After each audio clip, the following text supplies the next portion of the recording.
Bom, minha experiência nesse curso começou na turma anterior, né? Foi minha primeira experiência com educação à distância, ou seja, com aula não presencial, e foi uma experiência bastante interessante. Eu estava sempre acostumado a dar aula presencial, desenvolvimento de projetos e tudo mais, e a diferença de você elaborar um material que é pensado para o aluno desenvolver mais individualmente, ou seja, com o acompanhamento remoto do professor, foi uma experiência muito gratificante. E a parte mais legal de tudo isso foi que falar de pesquisa é fácil, os alunos terem boas ideias é muito fácil também.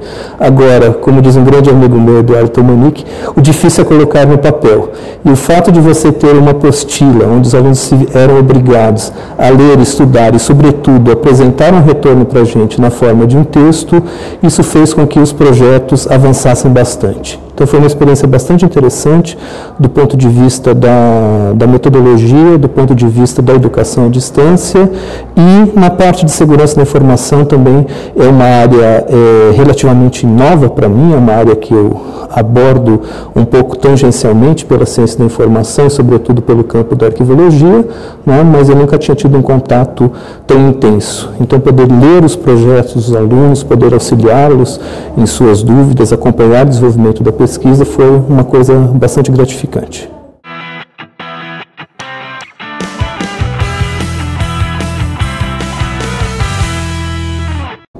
Ela se relaciona de uma forma bastante intensa, né?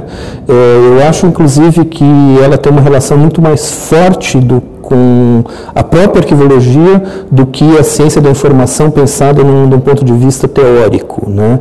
Porque a gestão da segurança da informação ela diz respeito a uma coisa que é muito cara à arquivologia, que é o cuidado com a informação que tem a capacidade de servir como prova, ou seja, uma informação que seja autêntica, que seja íntegra.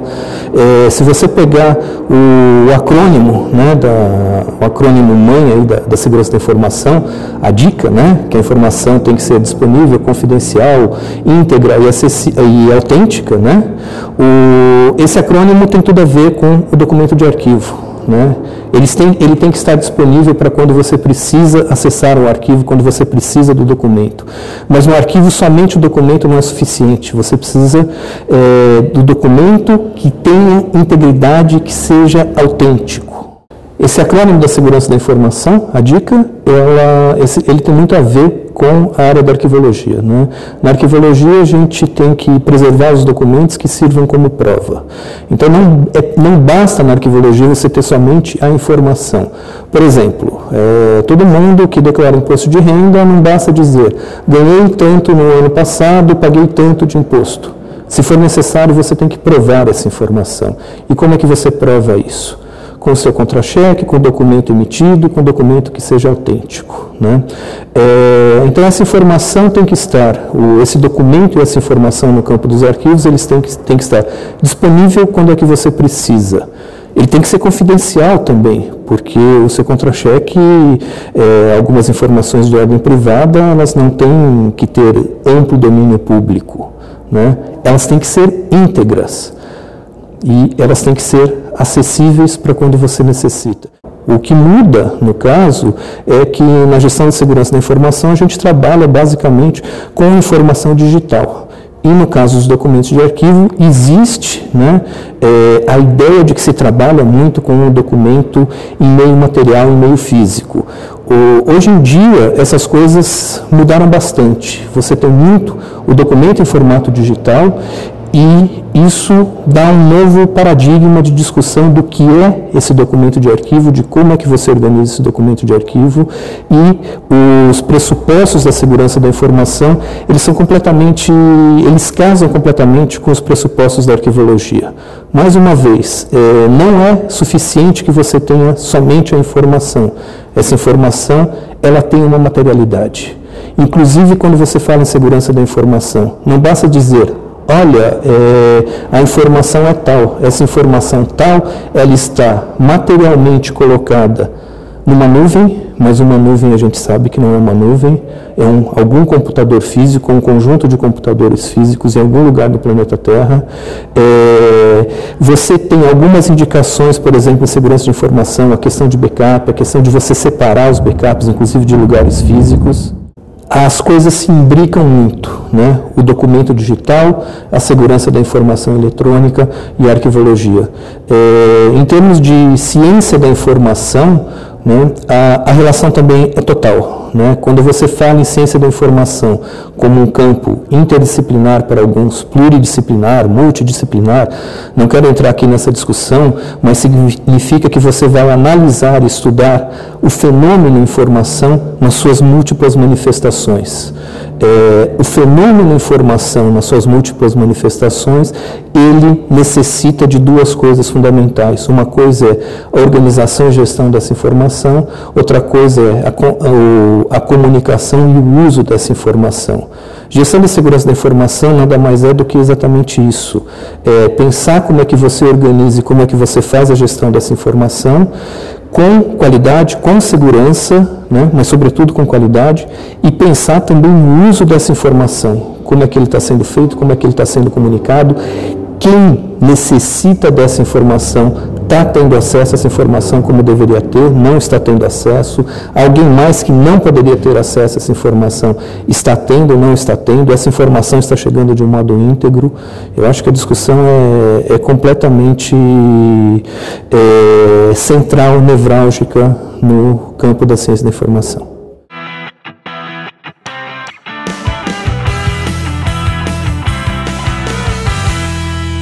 O principal desafio a qualquer pesquisador não é tanto definir a área na qual ele está desenvolvendo. Um projeto de pesquisa de cunho científico, ele parte sempre, como qualquer projeto de pesquisa, de uma indagação, de uma vontade de sanar essa indagação, de conhecer melhor alguma coisa. A partir do momento em que você está institucionalmente ligado, por exemplo, a um programa de pós-graduação em segurança da informação, se espera que a sua pergunta tenha a ver com segurança da informação. Então, qual que seria o principal desafio para um pesquisador?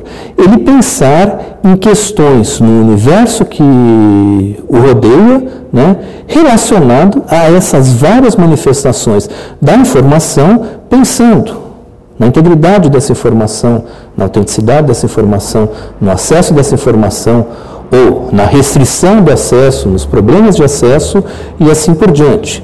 Exemplos bastante interessantes, né? Pensando que majoritariamente o público vem de órgãos governamentais, alguns órgãos ligados à esfera de segurança e tudo mais.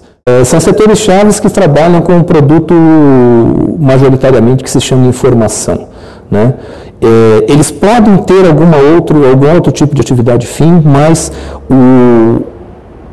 a operação principal, o core business, seria o quê? Esse produto chamado informação. Então, como é que eu trabalho com esse produto, né? E isso está presente em todos os locais. Eu vou dar um exemplo bastante banal até. Eu era coordenador de um programa de pós-graduação em ciência da informação. Então, quando a gente ia preparar a prova de seleção, o que acontecia? Essa prova de seleção, ela não podia ser disponibilizada a todas as pessoas antes da aplicação da prova. Eu, como coordenador, ou a comissão que elaborava a prova, a gente tinha acesso a isso. Então, como é que eu controlo quem tem acesso, o próprio procedimento de elaboração da prova e assim por diante? Isso é um problema, mas é um problema de segurança da informação. Necessariamente não quer dizer que isso seja um problema de pesquisa.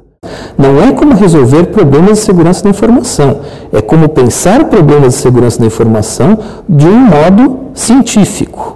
Né? Se eu estabeleço, por exemplo, uma série de protocolos de como elaborar uma prova de pós-graduação, de modo que eu previna o acesso indevido, de que eu previna o vazamento de informações antes do momento em que a prova é pública, isso não é um projeto de pesquisa científico. Isso é uma série de diretrizes, isso é uma série de protocolos, isso é muito importante para o desenvolvimento da administração pública, né?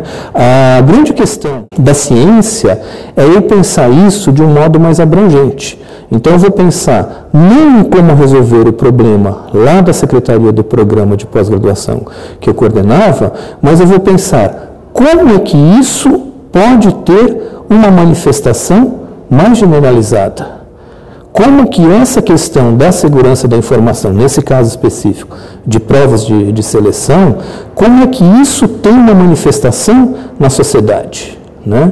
Não era só o programa de pós-graduação em ciência da informação que apresentava essa questão sensível.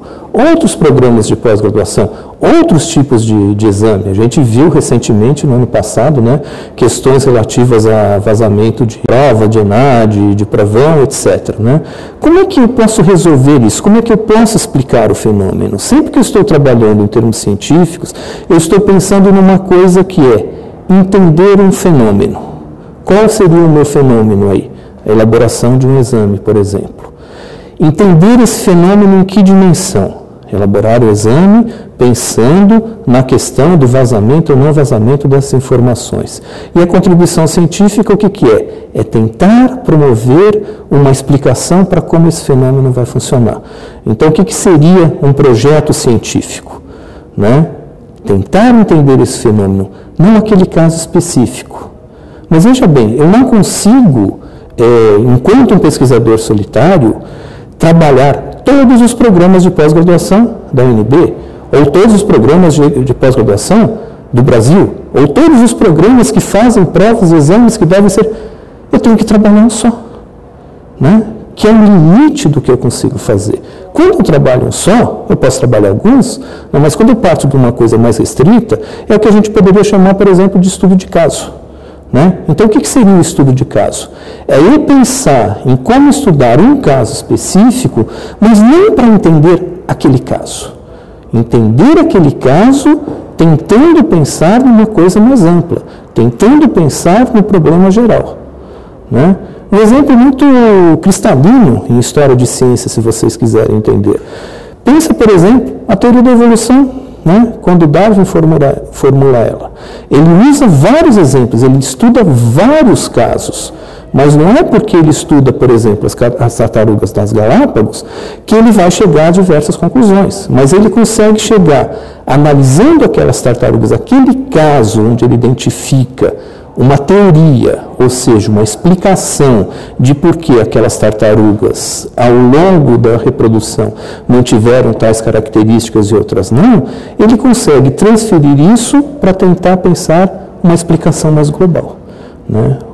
Nem todo mundo é Darwin, nem todo mundo consegue produzir uma teoria, um conhecimento científico tão impactante. Esse é só um exemplo extremo, mas a ideia é que você não consegue estudar o universo inteiro, você estuda uma parte. E você tenta, dessa parte, abstrair, entender o funcionamento de outras coisas similares. A produção do conhecimento científico em ciência da informação é o tentar pensar situações particulares. São as situações particulares aonde eu entendo, aonde eu tenho familiaridade. Então, no exemplo que eu dei, eu tenho familiaridade com a elaboração da prova do exame de pós-graduação, porque eu fui coordenador. Eu não tenho nenhuma familiaridade com a questão da elaboração da prova de Enem. Então, eu não vou discutir a prova de Enem, eu vou discutir o universo que eu tenho familiaridade. Mas eu vou, ao mesmo tempo, tentar entender que aquele caso específico que eu estou estudando, que a gente vai chamar de base empírica, ele tem outras implicações, ele tem outras similaridades, ele tem outras relações com casos diferentes. Como é que eu sei quais são os casos diferentes? Outros estudos me indicam isso. Isso é o que eu vou chamar de base conceitual ou de base teórica.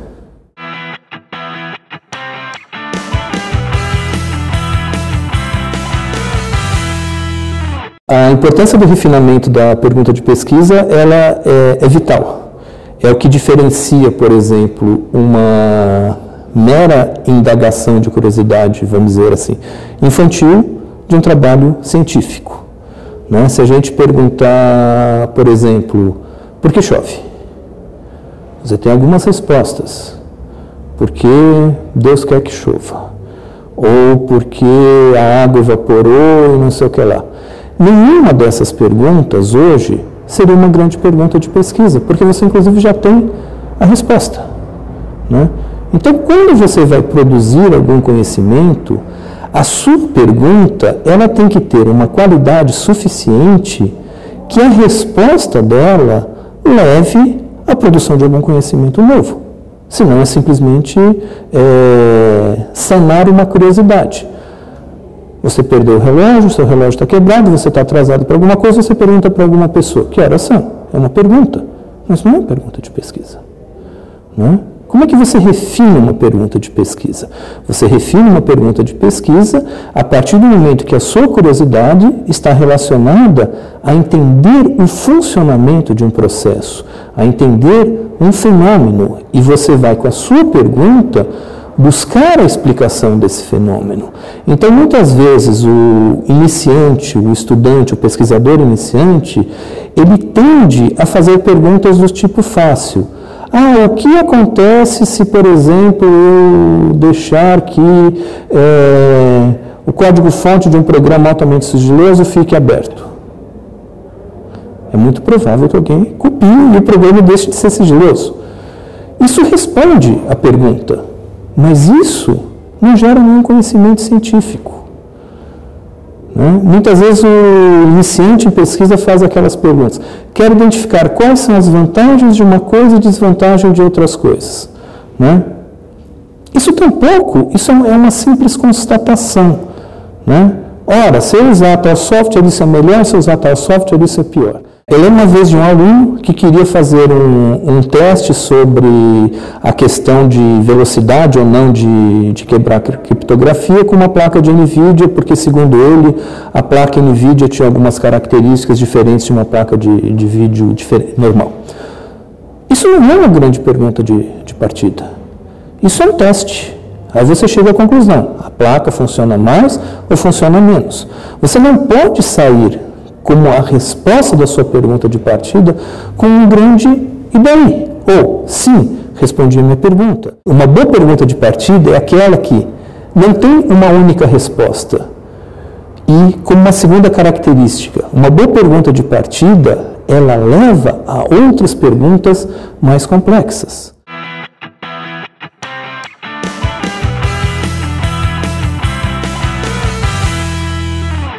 Como transformar uma pergunta de partida não tão boa numa pergunta de partida melhor? Ou seja, como refinar uma pergunta de partida? O procedimento é pensar o seguinte: uma pergunta de partida que não seja tão boa, às vezes uma pergunta até meio ingênua, ela tem uma resposta padrão. Ou existe um palpite na cabeça do pesquisador de qual será essa resposta padrão. A gente pode chamar esse palpite de hipótese. O que é hipótese? É uma possível resposta, mas que ainda você não sabe se aquilo é uma possível resposta ou não. Então, uma boa pergunta de partida é quando você consegue transformar a sua hipótese numa nova pergunta. Por exemplo, voltando ao exemplo da placa NVIDIA, eu posso ter uma hipótese de que a placa NVIDIA facilita a quebra da criptografia mais rapidamente. Não sei porquê, mas enfim, vamos dizer que a hipótese seja essa. Isso não é uma boa pergunta de partida, mas como é que eu transformo isso numa boa pergunta de partida? Né? Lembre-se do que eu falei, o importante é entender o funcionamento das coisas. Então a boa pergunta de partida seria: será que a placa de NVIDIA facilita a criptografia porque ela tem tais e tais características? Então, você não está fazendo a pergunta à placa NVIDIA, e sim as características. Você não vai estudar tais características em todas as placas possíveis. Você vai estudar naquela placa que tem. É o tal do estudo de caso. Então, eu tento definir funcionamentos, explicações gerais, e vou estudar essas explicações gerais em algo específico. Então, ao invés de tentar entender se a placa é boa ou ruim, eu vou tentar entender se aquelas qualidades da placa funcionam bem ou não e, principalmente, por quê. A boa pergunta é aquela que vai tentar entender os porquês das coisas, não os o quês.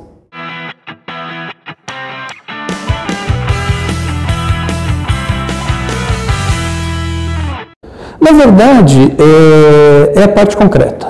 Né? Vamos pensar num exemplo culinário.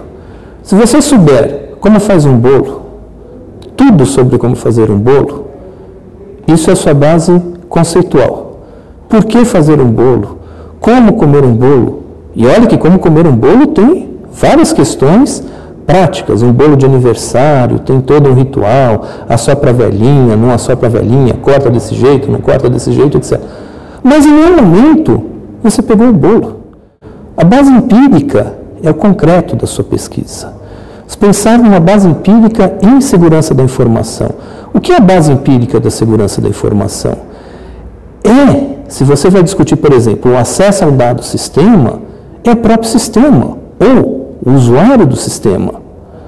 Não a discussão, não o que se diz sobre o sistema. Tudo o que se diz sobre o sistema é muito importante, porque se você não tiver nenhum conhecimento conceitual do que é o tal do seu sistema de informação, ele não vai existir para você enquanto objeto de pesquisa.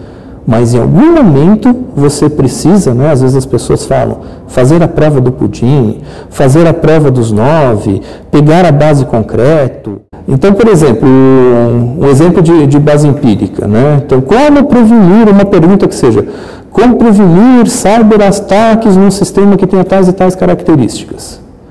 Você vai ter toda uma discussão, toda uma literatura que vai te dizer como prevenir, como previne ou como não previne. Você testou, de fato? Você testou um simulacro? Você testou isso mudando o seu sistema de Windows para Linux, para não sei o que lá? A base empírica é o que você testa. E a partir do momento que você testa, aquela conclusão anterior que você tinha, ela pode ser modificada. Ou seja, o que você tinha como conclusão anterior não era uma conclusão, era uma hipótese. A base empírica, resumindo, é onde você testa a sua hipótese. É onde você tenta, de fato, responder a sua pergunta de partida.